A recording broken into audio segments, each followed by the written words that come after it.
Check 1, 2. All right, excellent.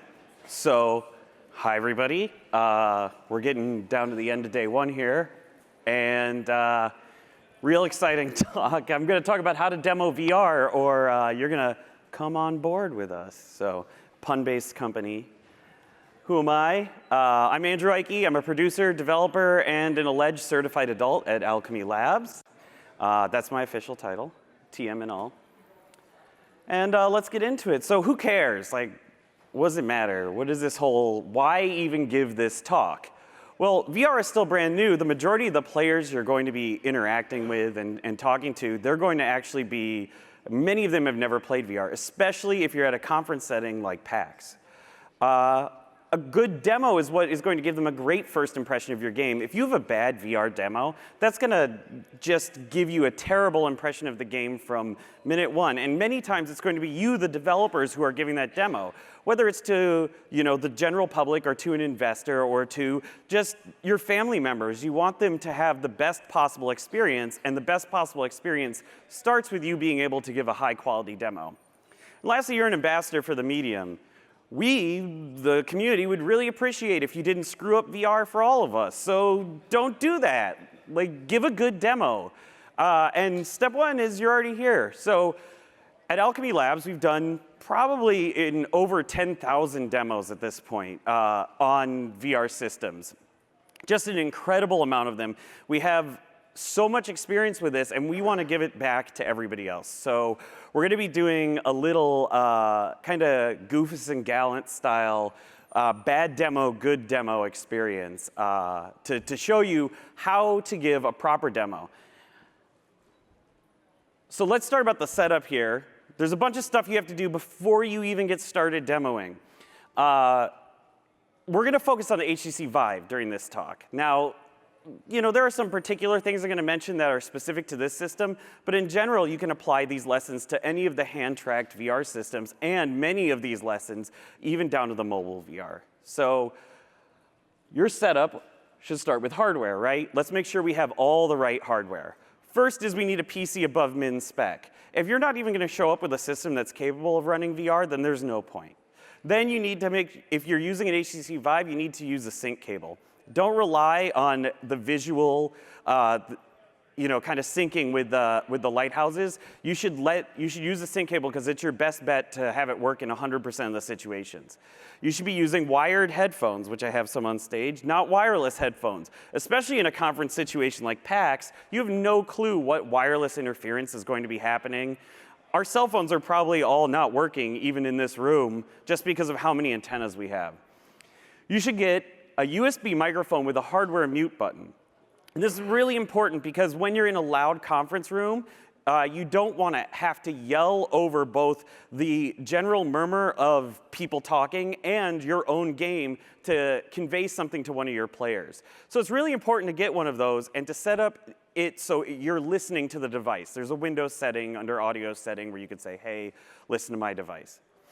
You need to get sturdy stands for lighthouses. I know this goes without saying, but I feel like saying it anyway. I've seen lots of people demo with, no joke, a lamp with a keyboard case and then the lighthouse on the keyboard case. This is terrible. Like, don't do that. Get sturdy lighthouses. There's tons and tons of things. Lighthouses mount on speaker mounts. There are lots of ways to mount speakers sturdy, so I'm sure you can figure out how to mount a lighthouse sturdy. Lastly, you need alcohol wipes and your microfiber cloth. The microfiber cloth is used to clean the lenses, and the alcohol wipes are used to sterilize the headset. We'll get a little bit more into that, but I'm pretty sure I don't have to tell you why you have to sterilize a headset. I hope it goes without saying. So let's get into a little bit of some of the things that could go wrong if you set up your, if you make your Playspace and you set it up incorrectly.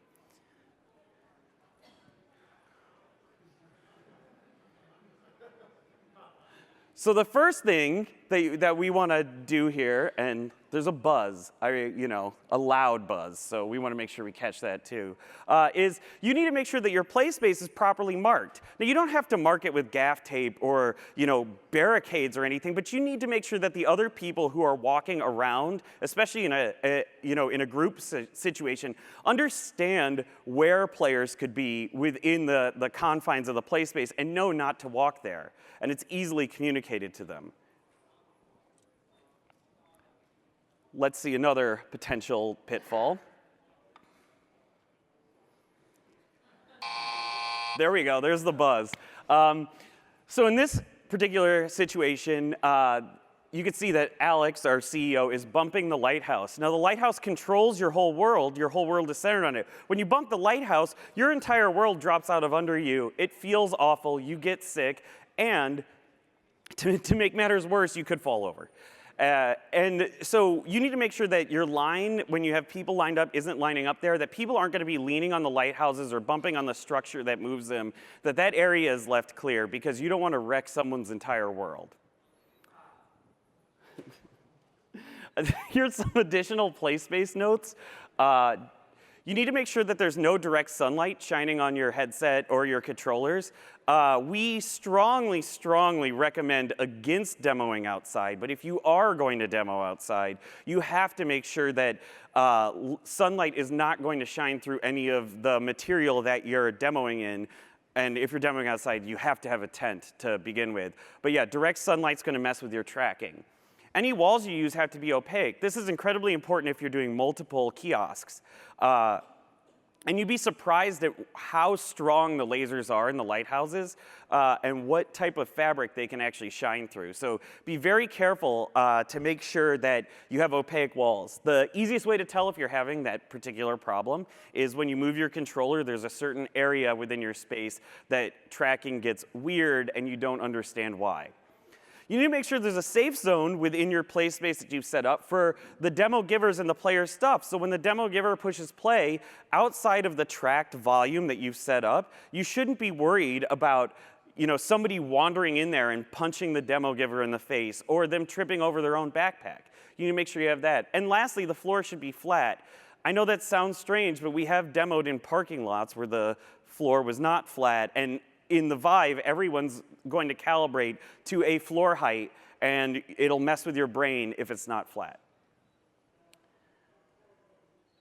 Once you set that up, you're going to calibrate your Playspace, and then you're going to go into some specifics on software. So you need to double-check tracking across the entire Playspace. This means putting on the headset and holding the controllers and walking to every corner and across your Playspace to make sure that tracking is working everywhere. I can't tell you how many times we've started a demo, and somebody's been like, up in the front of the Playspace, and they're like, my hand disappears, this is weird. So some of it is just walking around and double checking that to make sure that your entire Playspace is working. You need to check audio on the microphone. Again, nothing's worse than going through the entire setup procedure, and then they look and they're like, I don't hear anything. That's the worst. So make sure that your audio is working, and that when you talk to people, it's not too loud or too soft. You don't want to blow out their eardrums. And conversely, you want them to actually be able to hear your game, as well as if you need to provide them with instructions. And lastly, play your game. Like, really actually play it once before everybody lines up. Don't just assume it's going to work. Again, I hope that those of you who've been giving demos have been doing this, but I felt the need to say it. So now that you've worked through all these setup issues, it's time to do the demo. And you're going to start having people come into the space, and so now we can actually go through what giving a demo takes. So we're going to start off with, between each demo, make sure your controllers are plugged in and that your headphone is not plugged into the headset. So the important part of that is if you're plugging your controllers in for a minute between demos, you'll be able to actually make the charge last throughout an entire day. I'm going to ask for an assistant that I recruited like 2 hours ago, Sam, to come up on stage with me. And we're going to go through, I'm going to give him the good demo. If you could come on in and stand in the center of the Playspace. And then you're also going to see some more terrible demo techniques. Now, in the interest of transparency, this Vive isn't actually plugged in. So he's going to be a little blind, but it's OK.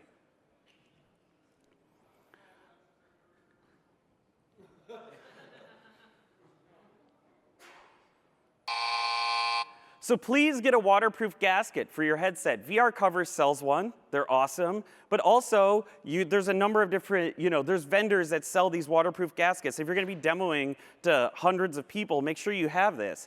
It's really gross to put on a wet headset. especially with the foam and feeling that disgusting feeling, that's really, really awful. So just get a waterproof cover for all of us. You can sterilize it very easily. VR cover. VR cover. I'll have some time for questions at the end. All right.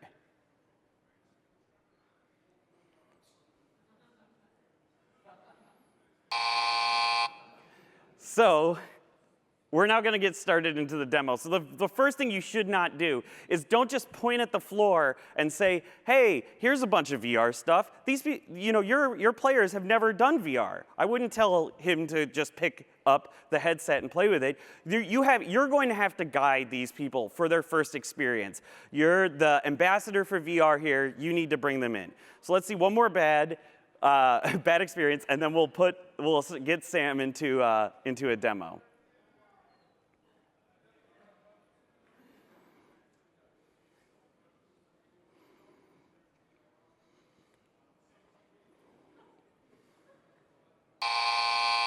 So this is not helpful. Just handing them stuff is not guiding them. There's a specific order to things. So let's go through that order right now. So first, Sam, I would welcome him to the space and say hi. Next, I'm going to take the headset and we're going to loosen it to a pretty loose setting to make sure that he's not trying to squeeze some really tight elastic band around his face. Then I'm going to describe to him how to put on the headset. So I'm going to say, you're going to put this on with the face first and then pull the elastic over your head. The reason why we do face first is for those of you that are wearing glasses, that seems to be the best way to get the headset on the glasses. So I hand him the headset, and this is very important. I hand Sam the headset. He puts on the face first, then the elastic. Then I tell him, if you could hold the face part or the mask where you feel comfortable, I'm going to adjust the straps. So hold the mask right where it feels comfortable. There you go. And then I'm going to come behind him or in front in this one particular case and hold it. And you say, does that feel snug? Great. So Sam now has the headset on. We've had him put it on, and it feels good, and he's ready for the next step.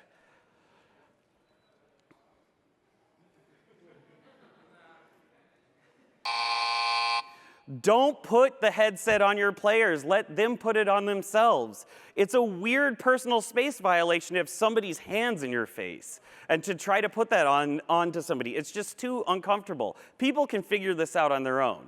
So don't do it. Just hand them the headset and let them put it on. Next, we're going to go into how to, kind of the next steps with the controllers.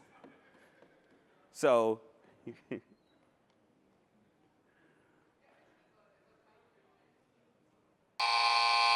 and again here, remember the headset has to come first. If you hand your players your controllers, they're going to be confused and they're not going to know how to get around both the controllers and the headset.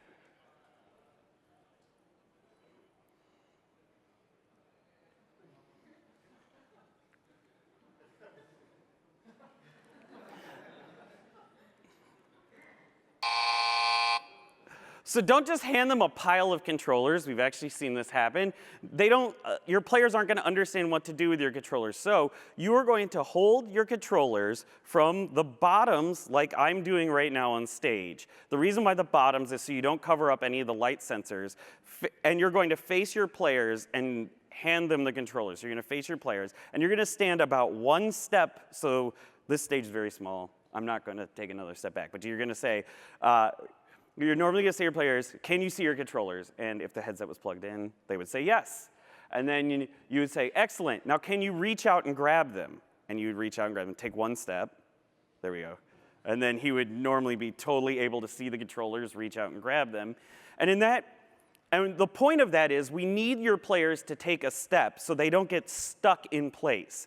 And we need them to reach out and grab the controllers so they're taking the action. So they're understanding both that this is an experience where I can take a step, and there are these controllers already lined up in the proper direction, and with your hands on the bottom, they wouldn't even know that you're holding them.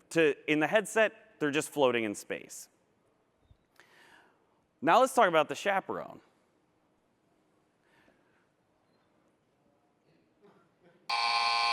So you need to teach your players about the chaperone system. So, and that's incredibly important so your players understand what the boundaries of their play space actually are. In this case, you're going to say, if you could take a step towards my voice, now you're going to stand in front of them. He's not going to take a step because he'll fall off the stage. But he would take a step forward, and then you would say, do you see a blue grid in front of you? And typically you say yes. Now, if he doesn't, you could say, could you take another step towards my voice? Within 1 or 2 steps, they should catch the blue grid.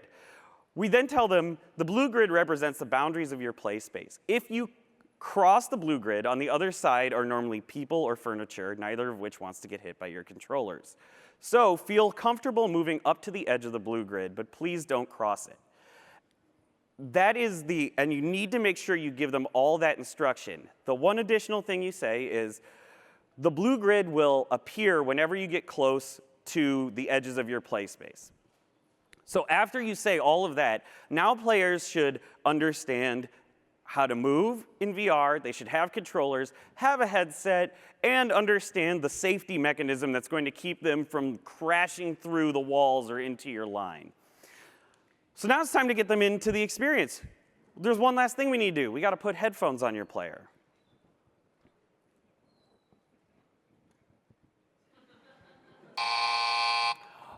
In this case, always put headphones on from the back. He can't see me. He's got controllers, and he's going to be swinging them in the air. Especially if it's your first experience, it's just cool. He has no idea where I am. And so if I stand in front of him, I'm going to get hit in the face.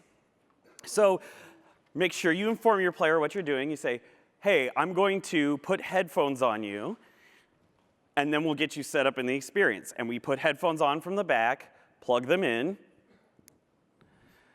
walk back to the computer, and hit play, and off they go. So during the demo, we have found at Owlchemy that a 5-minute, hard-coded 5-minute demo works the best. It keeps things fair for the players and has a great balance for how many people you can get through. Remember, the whole process is going to take anywhere from, if you're very fast, 7 minutes, including the 5-minute demo, to 10 minutes. So you're not going to get a ton of people through, but having the hard-coded 5-minute demo makes everybody in line is going to be happy because they're like, everyone gets the same demo time. And it makes timing easier on the demo giver. Nothing's worse than having to sit there with your phone and a timer and wait and then catch somebody and pull off the headset. It also makes for a great demo because you can develop your demo such that at that moment, you kind of wind down the demo so nobody's surprised by it suddenly ending.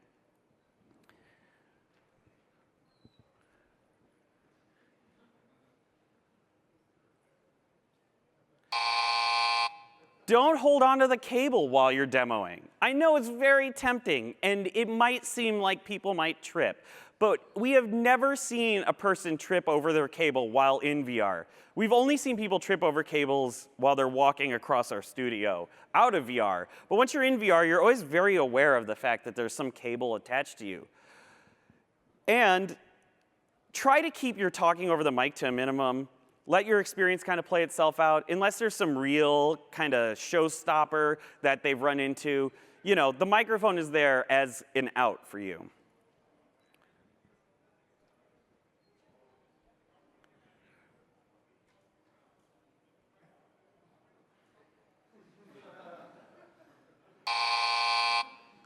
Pay attention to your players. I mean, especially if it's a 5-minute demo, you should get a good rhythm of when things are going to start to wrap up, when the demo's over, and when you know that they're going to reach the end. If you just leave your players hanging in VR, they're going to end up back in Compositor, or they're going to be done, and they're going to try to take everything off wrong, and it's all going to fall apart. So in this case, what you're going to do is you're going to say, hi, I'm going to take the controllers from you first. And while you're taking the controllers and moving them, you're going to say, now, if you could take off the headphones first, followed by the headset, I'll grab those from you as you take them off. Then you're going to unplug the headphones and make small talk with your tester, like, how'd you like it? What'd you think? And you're going to plug your controllers back in, headphones unplugged. Let me not trip over my own cable. And then you're going to sanitize everything. Controllers, headphones, and your lovely waterproof VR cover. You're ready for the next person, so then you can say like, hey, That was great. Thanks for coming by. And then you're going to welcome the next person into your demo. And that's it. That's the rhythm of giving a good VR demo. So some final thoughts here. When you're giving these demos, it's awesome to be enthusiastic. It's an incredible experience. You're probably giving these people not only their first VR experience, but many times their first, HTC Vive tracked hands motion controller experience. This is mind-blowing. We had people leave demos, and it was like this intensely personal experience. And they forgot that there were people watching them, and there was almost like a look of embarrassment that they had too much fun and lost themselves. So you have to be aware of that, and enthusiasm goes a long way. It helps break that tension. Also, your players are going to need to kind of come back to earth. Remember the first time you did VR, you probably didn't just take off the headset and go on your day. I mean, if you're in this talk, you probably took off the headset and went like, holy shit, I got to make VR stuff. I got to make VR stuff right now. So you need to give them maybe just a few seconds here to come back and remember where they actually are and remember what's going on in reality. So it's your outstanding demos that are going to sell the VR to the world. If all of you can give demos that are really great, then it's going to help sell your games, and it's going to help sell the concept of VR. The one thing that our CEO tells us all the time, Alex, is our biggest barrier right now for VR is getting more people in headsets to experience this level of VR. And if you can give them great demos, then you're not just selling your game, you're selling your game and the entire medium. So thanks everybody for sitting through a talk on how to demo VR. There's my Twitter handle as well as Owlchemy Labs' Twitter handle. And I think we have some time for questions if people have them. Thank you. All right. I think we have a microphone for questions.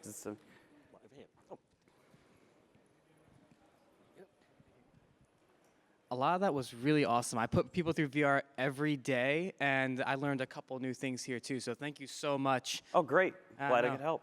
But specifically with the foam on the outside, I've always kept paper wipes and alcohol wipes very close on hand because I didn't know about where to buy a waterproof gasket for your helmet. So do you have a website? vrcover.com, I think is what it is. Yeah.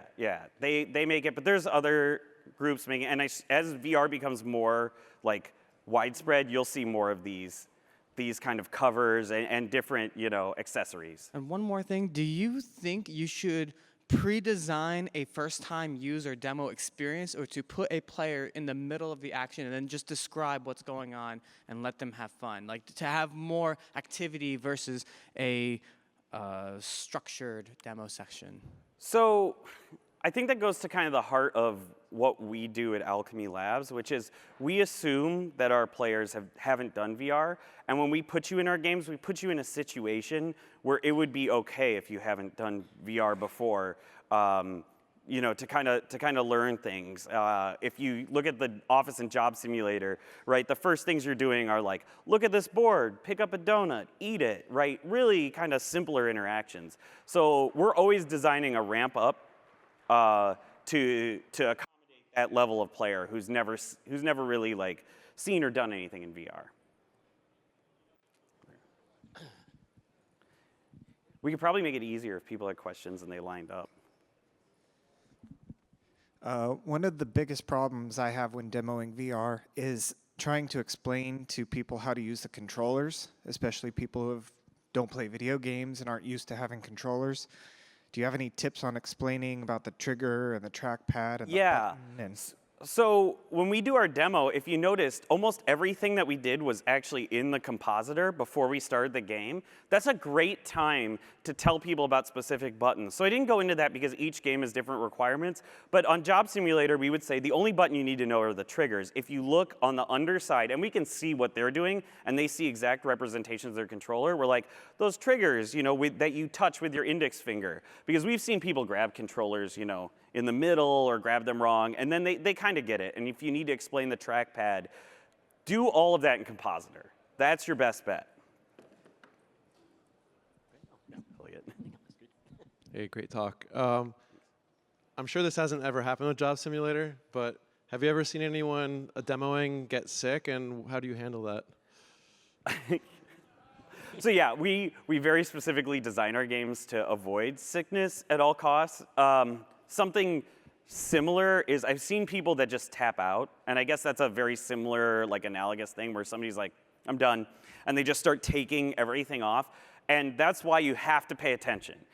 I mean, you can have your phone out, like, we did 4 days of demoing at PAX, right? So there's only so much, like, watching people doing the same 4 actions you can do, but you can't completely, like, absorb yourself in something else. So it's by watching that, when you see somebody start to tap out, and when somebody taps out, they almost always do the same thing. They try to take the headset off first, even with the controllers in their hands. So if you could just jump in and say, like, okay, it sounds like you want to, it sounds like you're done. If you can hand me the controllers and go into that exit procedure, that's your best bet. And many times we have 2 demoers doing that. And so if you have 2 demoers, the other one can close the experience and put them back in compositor. And we know they're not going to get sick there. So. Thanks. I noticed you weren't using the wrist straps. Have you ever had any trouble with dropped or thrown controllers? I might get in trouble for saying this, but the wrist straps are dirty lies. They're a trick. I've seen people throw controllers right through the wrist straps. So you can put on the wrist straps if you want to, but we don't trust them as much, because if you, like, really throw your controller hard, it's going through the wrist strap. The Wii, yeah, if you really are worried about that, the Wii wrist straps are great. And they won't, like, snap and send something flying into a TV. Thanks. Yeah, I keep running into, when I demo VR for people who've never used it or don't have a background in gaming or anything like that, mostly business clients. Mm-hmm. 2 things continually happen, and I haven't found a good solution for them. The first one is with the chaperones. Yeah, I can tell when they're too close to a wall, but sometimes I'm looking at the screen watching what they're seeing if they're going in the wrong direction or something like that. And they'll get to an area where there's a boundary, but there really shouldn't be one there. It's just one of those gaps because it has to create a box. And they'll come out of the headset and I'll say, well, what'd you think? And they're like, well, great, until I found the boundary. And it doesn't click for them to back up. And I can't see when they're there. Okay. So that's the first one. And the second one's kind of related to it. Sometimes they'll hit, like, the system button, and I have no idea that they hit the system button. You could disable the system button. Oh. There's a command in the command line you could put when you open Steam VR that disables the system button altogether. We do that frequently because that exact thing happens. There's nothing like, that they hit the system button because somebody will just say, like, it's really weird, and they'll just keep repeating that over and over again. You're like, don't move, I'm gonna hit a button on your controller, and, like, it's not weird anymore. So they're like, I see my hands, but there's another controller. So yeah, so you can disable the system button though. There's a demo mode, like, I know it's on Steam's forums. It's definitely out there. I'll find it, yeah.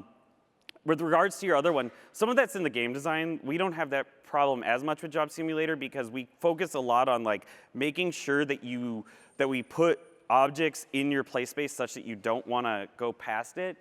I've seen the same thing too with teleportation, where, like, somebody's standing, like, right at the front of their Playspace and they're teleporting. They're like, I can't get there. I think some of that is the medium, and we have to figure out solutions for that. I don't have a great answer for that one, and I think some of it is people just getting used to what VR is and what those kind of boundaries are. Oh, thank you.